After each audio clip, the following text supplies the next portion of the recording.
My hands were shaking as I sat in my car outside Henderson Associates law firm, staring at the manila envelope on my passenger seat. Inside were divorce papers that would end my 3-year marriage to Carlos, and a USB drive that contained enough evidence to destroy his entire real estate empire. 3 days ago, I thought I was living a fairy tale. Now I knew it was all a nightmare. It started with a simple mistake, a voice note that was never meant for me. I was in my home office Tuesday morning, working on designs for the Grandview Hotel project, the biggest contract of my career. My phone buzzed with a WhatsApp message from Carlos. I smiled, thinking he was sending me one of his sweet good morning messages like he always did. But when I pressed play, I heard something that made my blood turn to ice. "Mom, I can't keep pretending much longer. This whole loving husband act is exhausting me." My heart stopped. Carlos was talking to his mother, not me. He must have sent it to the wrong contact. "Nina has no idea what's coming.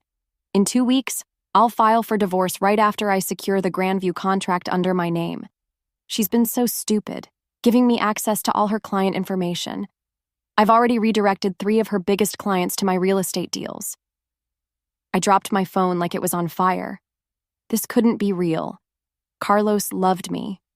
We were planning to buy our dream house next month. We talked about having babies. This had to be some kind of joke. But his voice continued, cold and calculating in a way I'd never heard before. "Isabella is getting impatient too.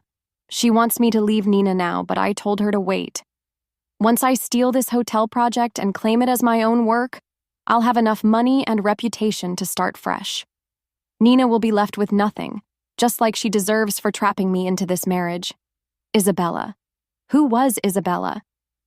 My mind raced through all the women Carlos worked with, all the clients he'd introduced me to.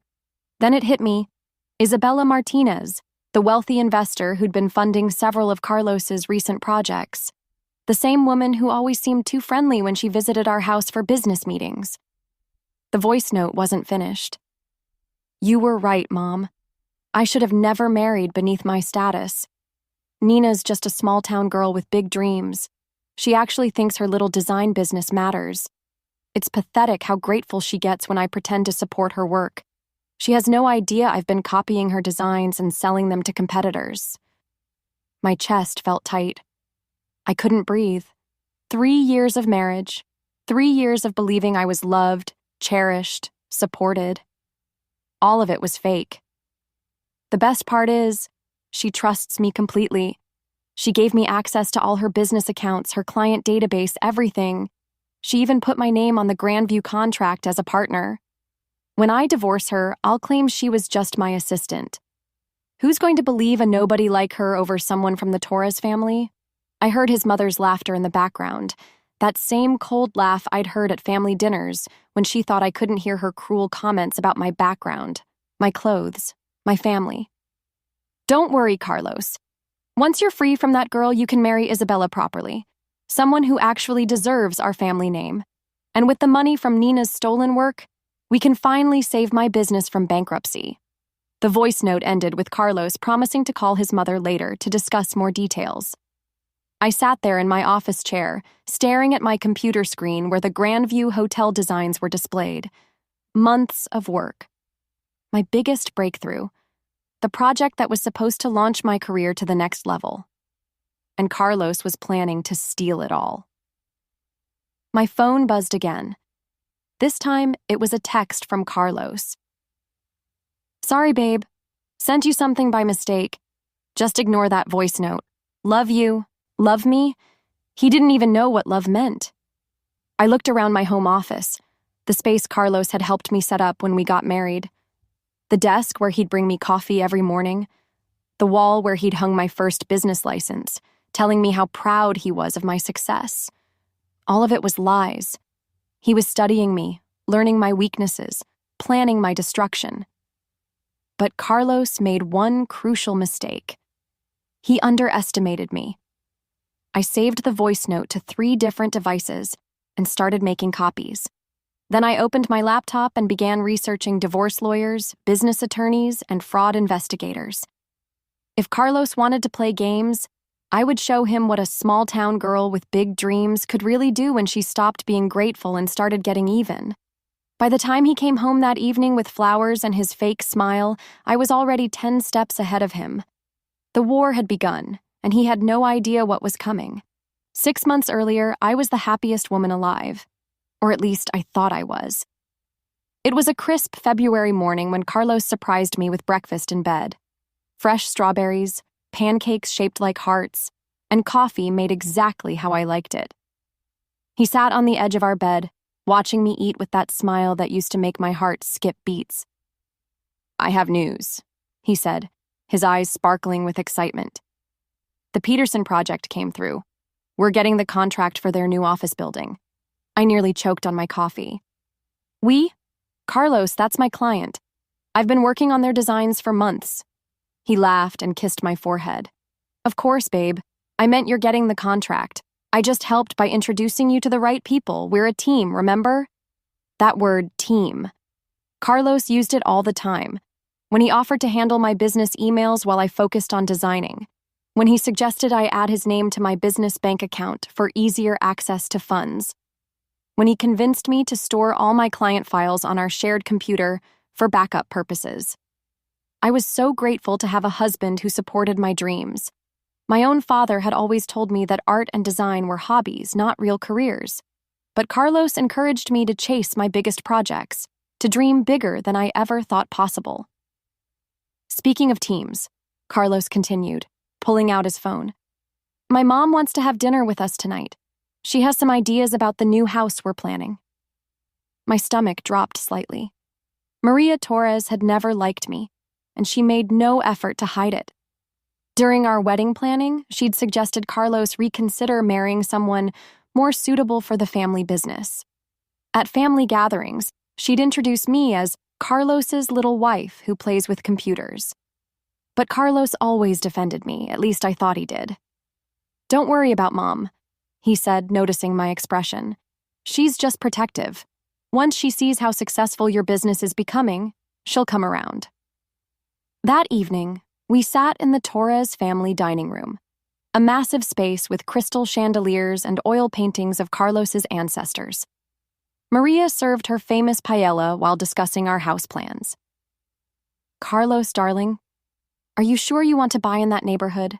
she asked, not even looking at me. "It's so middle class. What will people think?" "Mom, Nina loves that area. It's close to her office space, and the schools are great for when we have kids." Maria's fork clinked against her plate. "Kids? Carlos, you're barely established in your career, and Nina's little hobby business is hardly stable enough to support a family." "It's not a hobby, Mrs. Torres," I said quietly. "I have 12 regular clients now, and I just landed the Peterson contract." She waved her hand dismissively. "Contracts can disappear overnight, dear. Real estate is different. It's solid, generational wealth, like what Carlos is building." I noticed Carlos didn't correct her about my business being a hobby. He just squeezed my hand under the table and changed the subject. After dinner, I excused myself to use the bathroom and overheard Carlos and his mother talking in the kitchen. "She's sweet, Carlos, but is she really what you want long-term?" Maria's voice was gentle, almost caring. "You could have anyone. Isabella Martinez has been asking about you again. Mom, I'm married. I love Nina. Love fades, mijo, but family legacy lasts forever. Just think about it." When I returned, they were both smiling like nothing had happened. The drive home was quiet. Carlos seemed lost in thought, and I wondered if his mother's words had affected him more than he let on. "Your mom really doesn't like me," I said finally. Carlos reached over and took my hand. "She just needs time. You know how traditional families can be, but I chose you, Nina. That's all that matters." I believed him. I wanted to believe him so badly. Over the next few months, Carlos became even more involved in my business. He started attending client meetings with me, saying his real estate experience could help with commercial projects.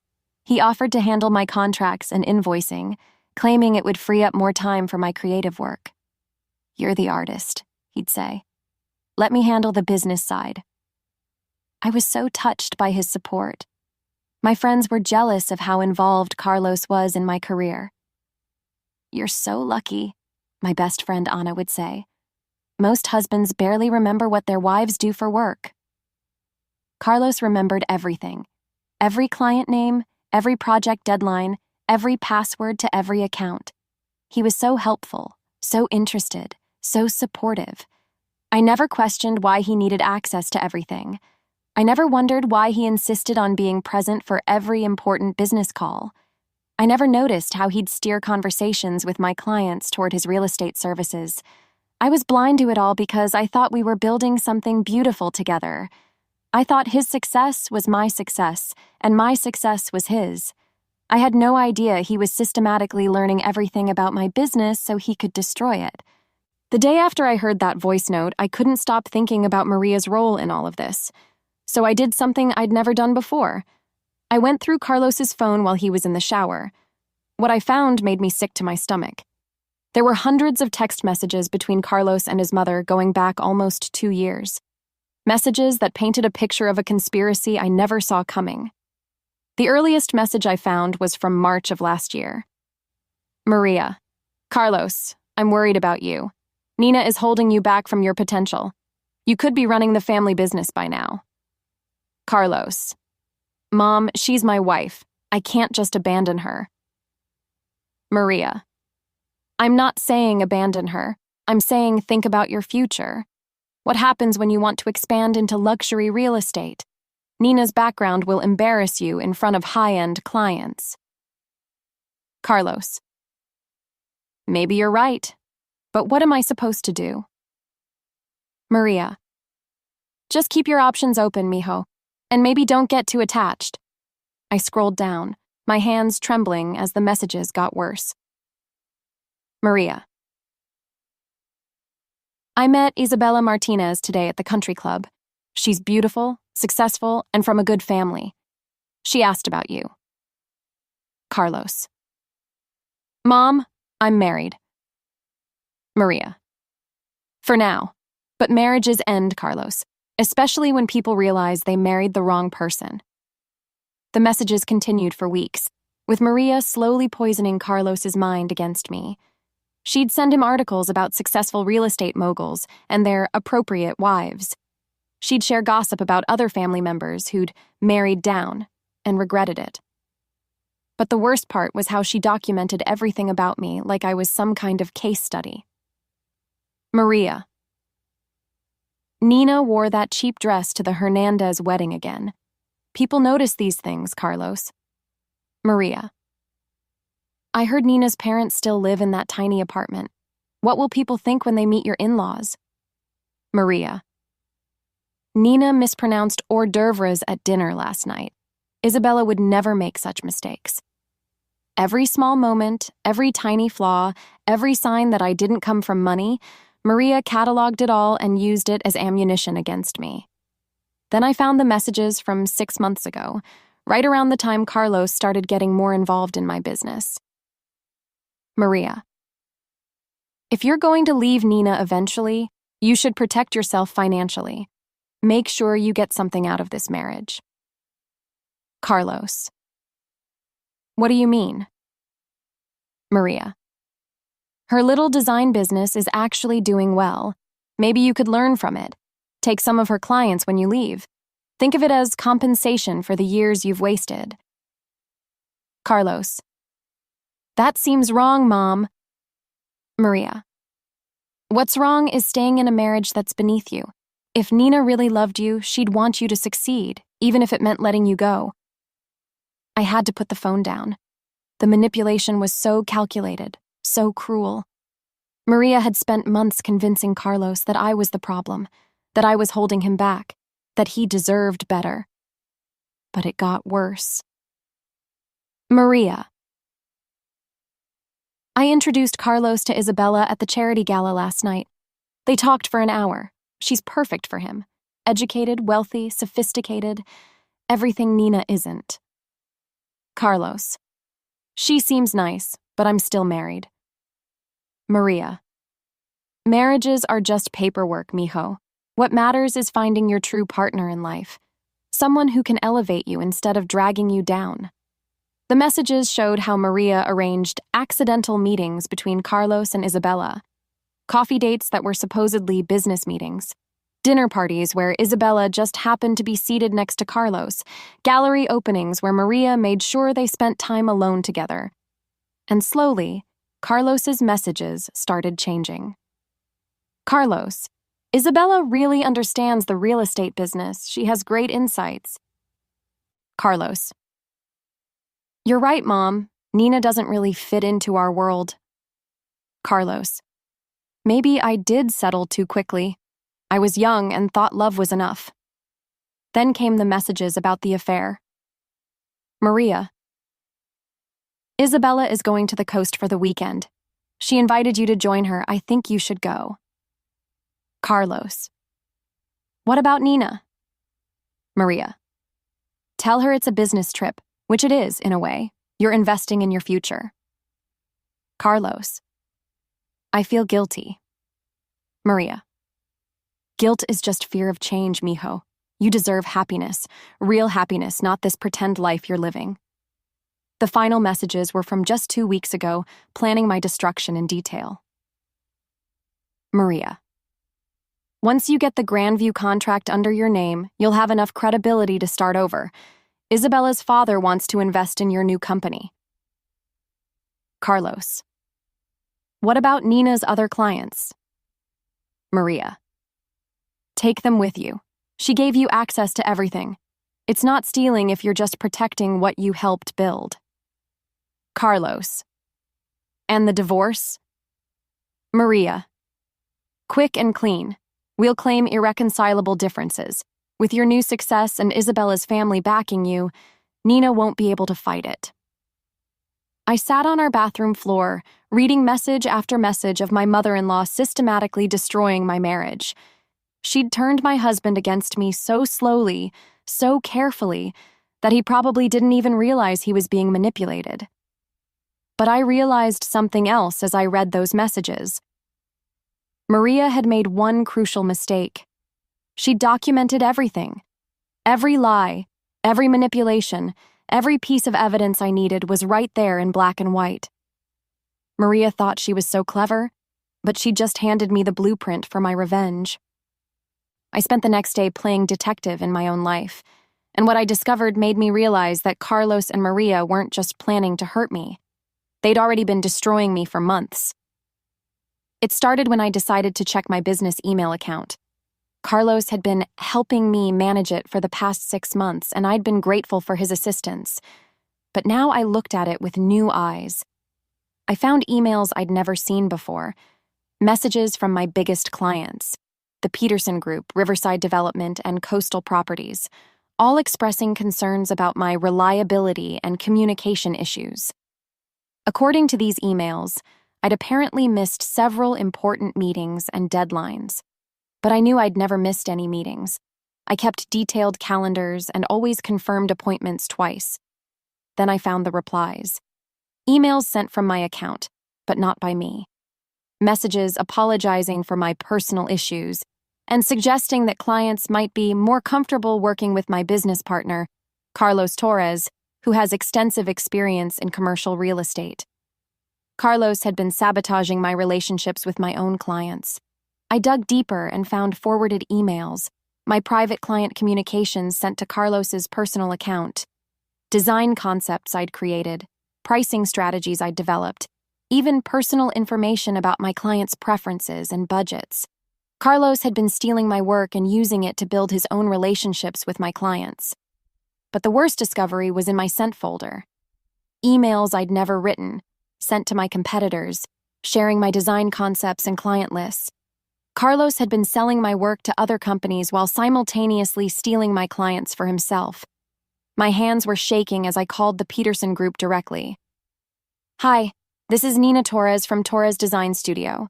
I wanted to follow up on our project timeline. There was an awkward pause. Oh, Nina, we thought you knew. We've decided to work with your husband's company instead. He explained that you were having some personal difficulties and suggested we'd get better service through his real estate division. Personal difficulties? Yes. He mentioned you were dealing with some family issues and might not be able to give our project the attention it deserves. He's been so professional about the whole situation. We really appreciate him looking out for our interests. I hung up and immediately called Riverside Development. Same story. Carlos had told them I was overwhelmed and struggling to keep up with demand. He'd positioned himself as the solution to problems he'd created. Then I called Coastal Properties, my oldest and most loyal client. The receptionist's voice was cold when she heard my name. Ms. Torres, I'm surprised to hear from you. After what happened with the Martinez project, we didn't think you'd want to work with us anymore. What Martinez project? The designs you sold to our competitor last month. Isabella Martinez's company got the exact same concepts we'd paid you to develop exclusively for us. We had to completely start over. Isabella Martinez. Of course. There must be some mistake, I said weakly. No mistake. We have the emails where you offered to sell our designs to the highest bidder. Very unprofessional, Ms. Torres. We've already filed a complaint with the Better Business Bureau. I hung up and ran to my computer. I searched through every folder, every backup drive, every cloud storage account. My designs for Coastal Properties were gone. But I found them on Carlos's laptop, modified slightly and saved under Isabella's company name. Carlos hadn't just been stealing my clients. He'd been framing me for theft and selling my work to his girlfriend. I needed to see Isabella for myself. I drove to her office building, a gleaming tower downtown that screamed money and power. The lobby was all marble and gold, with Isabella's company logo prominently displayed. Martinez Luxury Developments. I waited in the coffee shop across the street until I saw her. Isabella Martinez was everything I wasn't. Tall, elegant, wearing a designer suit that probably cost more than my monthly rent. She walked with the confidence of someone who'd never doubted her place in the world. But what made my blood boil was seeing Carlos's car in the parking garage. It was 2 p.m. on a Wednesday. He'd told me he was showing houses to clients all afternoon. I followed them to an expensive restaurant downtown.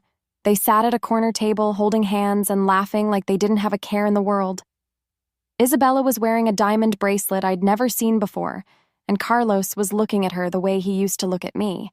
I took photos from across the restaurant, documenting their obvious intimacy, but what I overheard when I moved to a closer table made everything clear. The Grandview contract is almost finalized, Carlos was saying. Once Nina signs the final papers next week, I'll have everything I need to start our company. And she has no idea? Isabella asked, stroking his hand. None. She actually thinks I'm being supportive. She's so trusting, it's almost sad. What about the other designs? The ones from her previous clients? Already transferred to your company. By the time anyone realizes what happened, we'll be married and living in the Bahamas.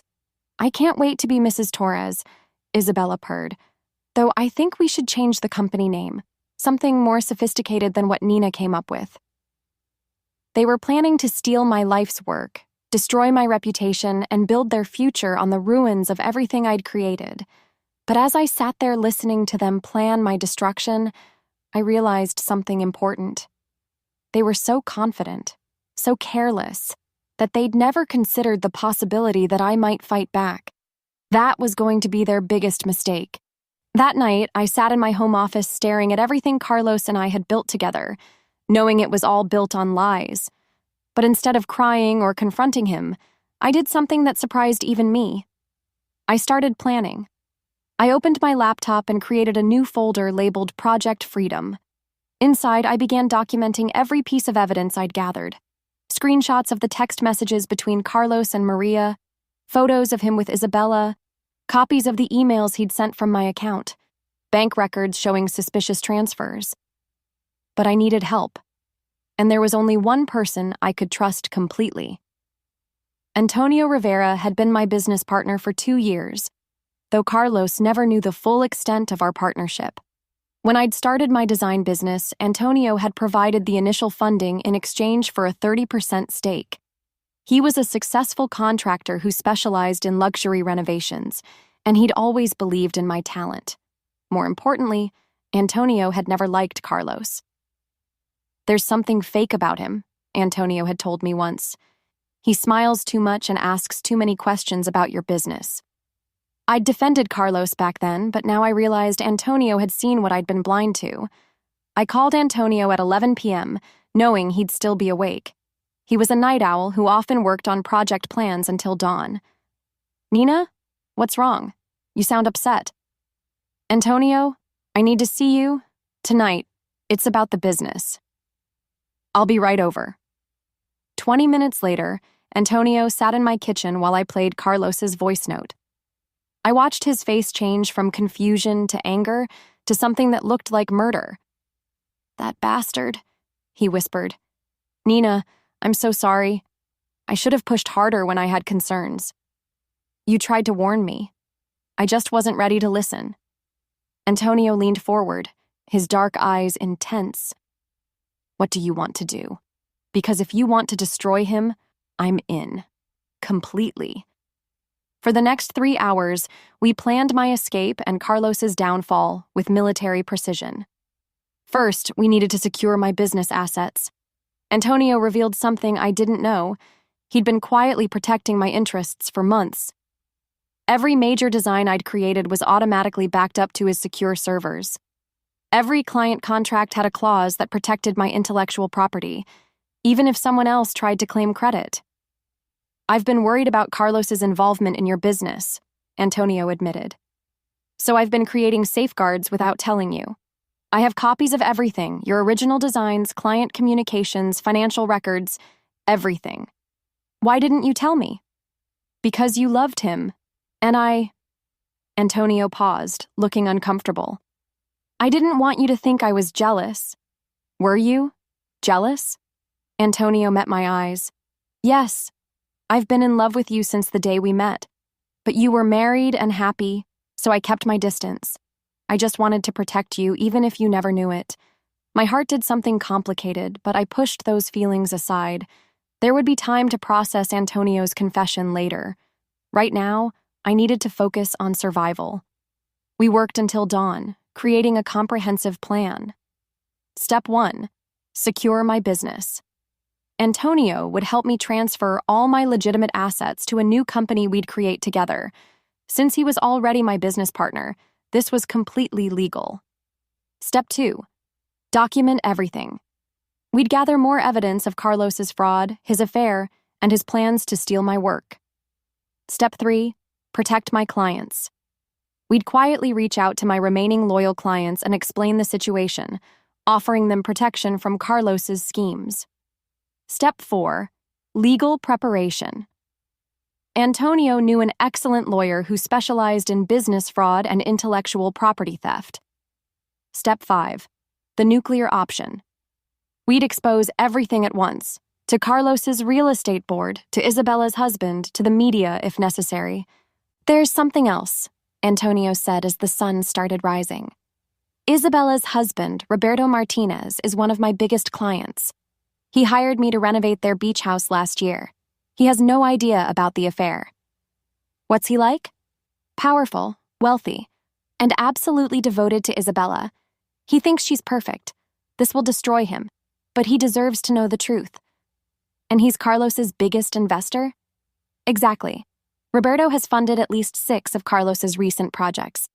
If he pulls out, Carlos's entire real estate operation will collapse." As Antonio left that morning, he squeezed my hand.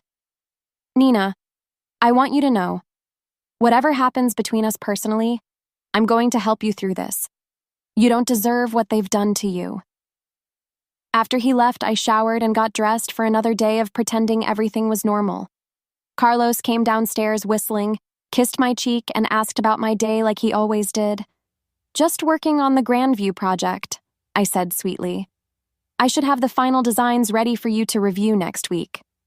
"Perfect," he said, not noticing the emphasis I'd put on "for you to review." As Carlos left for his client meetings, probably another date with Isabella, I opened my laptop and began phase 1 of Project Freedom. By the time Carlos came home that evening, I'd already transferred half my business assets to the new company Antonio and I had created. I'd also scheduled meetings with 3 different lawyers for the following week. Carlos had spent 3 years planning my destruction. I was going to destroy his entire world in 3 weeks. 2 weeks later, everything was in place. Carlos had no idea that while he was planning to steal my life's work, I was systematically dismantling his entire world. It started on a Monday morning. Carlos left for work early, telling me he had important meetings all day. I knew he was actually spending the day with Isabella, finalizing their plans to take over my Grandview hotel contract. What Carlos didn't know was that I'd already met with the Grandview executives 3 days earlier. "Mrs. Torres," the hotel manager had said, "we're confused about some communications we've received from your husband's company. He's claiming to be the lead designer on our project?" I'd shown them the original contracts, my design sketches with timestamps, and the evidence of Carlos's fraud. Their lawyers were very interested in the documentation Antonio and I had prepared. "We'll be terminating any agreements with Mr. Torres immediately," they assured me, "and we'll be recommending criminal charges for attempted fraud." While Carlos was with Isabella that Monday, I was at the State Real Estate Board, filing a formal complaint with a thick folder of evidence. The investigator's eyes widened as I showed him the emails Carlos had sent from my account, the stolen client lists, and the forged documents. "This is serious fraud, Mrs. Torres. We'll be opening an immediate investigation and suspending his license pending review." Tuesday was Roberto Martinez's turn. Antonio had arranged a meeting under the pretense of discussing a new renovation project.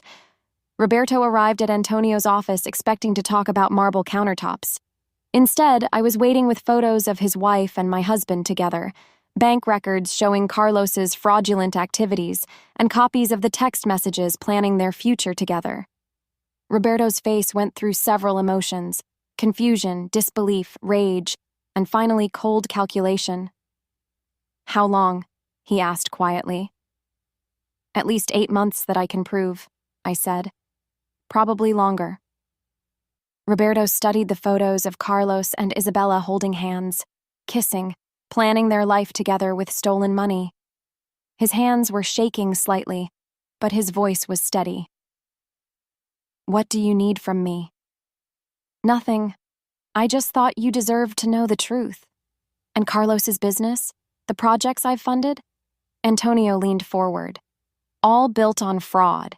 He's been stealing designs, manipulating clients, and using your money to fund his affair with your wife." Roberto stood up slowly. "Thank you for telling me, both of you." He paused at the door.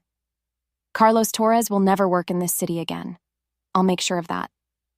Wednesday brought the media attention. I'd contacted a local business reporter who specialized in fraud cases. She was very interested in the story of a successful real estate agent who'd systematically stolen his wife's business while planning to abandon her for his investor's wife. "This has everything," she said excitedly. "Fraud, adultery, family drama, stolen intellectual property. When can we publish?" "Friday," I told her. "Give me until Friday." Thursday was Maria's turn. I'd discovered that Carlos had been using money from my business accounts to prop up his mother's failing restaurant. Money that was supposed to be for our house down payment had been secretly transferred to cover Maria's debts. I walked into her restaurant during the lunch rush and handed her a folder. "What's this?" she asked, her usual cold demeanor faltering slightly. "Copies of bank records showing how your son has been stealing from my business to save yours. Also, a lawsuit for conspiracy to commit fraud. You'll be hearing from my lawyers." Maria's face went white as she flipped through the documents. "You can't prove anything." "Actually, I can. Carlos kept very detailed records. And those text messages between you two, they're all evidence now." I left her standing there, knowing that by tomorrow her restaurant would be closed and her assets frozen. Friday morning, Carlos woke up to find his real estate license suspended, his biggest investor pulling all funding, his affair exposed in the local business journal, and divorce papers on the kitchen table. But I wasn't there to see his reaction. I was already at my new office with Antonio, signing contracts with 3 major clients who'd left Carlos's company after learning the truth about his fraudulent practices. My phone buzzed with frantic calls from Carlos, but I didn't answer. The war was almost over, and I'd won every single battle. 6 months later, I stood in the penthouse office of Torres Design Development, the company Antonio and I had built from the ashes of my old life. Through the floor-to-ceiling windows, I could see the Grandview Hotel rising against the skyline, built from my designs and my vision. Carlos had lost everything, just like he'd planned for me. His real estate license was permanently revoked after the state board's investigation revealed years of fraudulent practices. The Business Journal article had been picked up by national media, making him unemployable in real estate anywhere in the country. Roberto Martinez had not only pulled his investments, but had also sued Carlos for fraud, winning a judgment that left him bankrupt. Isabella had divorced Roberto and tried to start fresh with Carlos, but without money or prospects, their relationship crumbled within weeks. Last I heard, she'd moved back in with her parents, and Carlos was working at a car dealership in a town 3 hours away. Maria's restaurant had closed permanently. The lawsuit I'd filed against her for conspiracy had resulted in a settlement that wiped out her savings. She'd moved to a small apartment across town and refused to speak to Carlos, blaming him for destroying the family reputation. But the sweetest revenge was my success. Torres Design Development had become the most sought-after firm in the city. The Grandview Hotel project had won 3 architectural awards and led to contracts with major developers across the state. Antonio and I had hired 12 employees and were planning to expand to other cities. More importantly, I'd found real love. Antonio had been patient, never pushing, always supporting. Our relationship had grown naturally from partnership to friendship to something deeper. He loved my ambition, celebrated my successes, and never once tried to diminish my achievements or steal credit for my work. "Mrs. Torres?" My assistant knocked on my office door. "There's someone here to see you. He says it's personal." I looked up from the contracts I was reviewing to see Carlos standing in my doorway. He looked terrible. Thin, unshaven, wearing a cheap suit that didn't fit properly. The confident, charming man I'd married was gone, replaced by someone who looked broken and desperate. "Nina, please. Just 5 minutes." I nodded to my assistant, who reluctantly left us alone.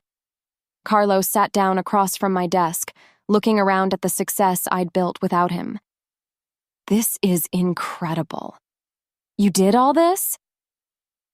"Antonio and I built this together, with honesty, hard work, and mutual respect. I heard you two got engaged. Congratulations." I touched the simple but elegant ring on my finger. "Thank you." Carlos was quiet for a long moment. "I came to apologize and to ask for your forgiveness." "Apologize for what exactly? The affair? The theft? The 3 years of lies? Or the plan to destroy my life and steal my work?" He flinched. "All of it. I was wrong, Nina. I was stupid and greedy, and I let my mother poison my mind against you. Your mother didn't make you steal from me, Carlos. She didn't make you cheat. She didn't make you plan to leave me with nothing while you built a new life with my work. I know. I take full responsibility. I miss you. I miss us." I leaned back in my chair, studying the man who'd once been my whole world. "There was no us, Carlos. There was me, loving you completely, and you, pretending to love me while planning my destruction. That's not a marriage. That's a con game.